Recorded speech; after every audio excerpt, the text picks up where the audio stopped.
Bismillahirrahmanirrahim. Bizler Bingöl Umut Kervanı olarak 2012 yılından bu yana Bingöl'de yardım faaliyetlerinde bulunuyoruz. Geçtiğimiz 8 yıl zarfında elimizdeki kıt imkanlarla sınırsız ihtiyaçlara birçok muhtaca yardımcı olmaya çalıştık. Özellikle 2020 yılının çok zorlu olduğu ve ihtiyaçların çok arttığı, birçok insanın pandemiden dolayı işsiz kaldığı, zor bir dönemde geçtiğimiz herkesin malumudur. Bu süreçte bizlere çok başvuran insanlar var. Özellikle işsiz kaldığını, iş yerinin kapandığını ya da bir şekilde sigortasız çalıştığından dolayı hiçbir yardım alamadığını söyleyen insanlar çoklukta olduğundan dolayı müracaat eden birçok insanın ihtiyacına istediğimiz şekilde cevap veremedik. Cevap veremiyoruz da.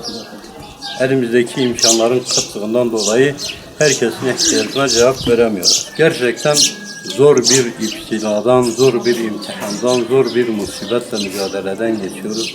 İmkanı olan tüm kardeşlerimizin bu imkanları tıkanan, kısılan, eksilen, İş imkanı elinden giden insanlara yardımcı olmalarına çağırıyoruz. Diyoruz ki bu insanlara yardımcı olun. İnsanlığın zor dönemden geçtiği bu dönemde yetkili şahıslara da bir çağrımız var.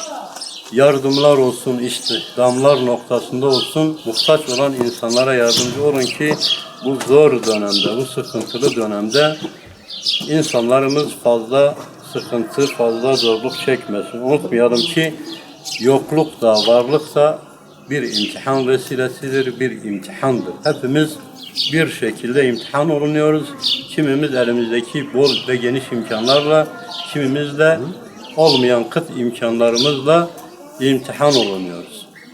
Bundan dolayı istiyoruz ki elinde imkanı olan herkes muhtaç ve fakirlere yardımcı olsun. Bizler Bingöl Umut Kervanı olarak 2020 yılının ilk 6 ayında toplamda 1474 aileye 280.133 lira yardım yapmışız.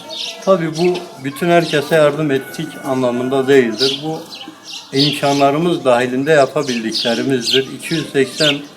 280.133 TL yardım yapmışız. Bu yardımlarımız muhteliftir. Gıda, nakit, kırmızı et, kahvaltılık, giyim olmak üzere toplamı 280.133 TL. Önümüzde bir Kurban Bayramı var.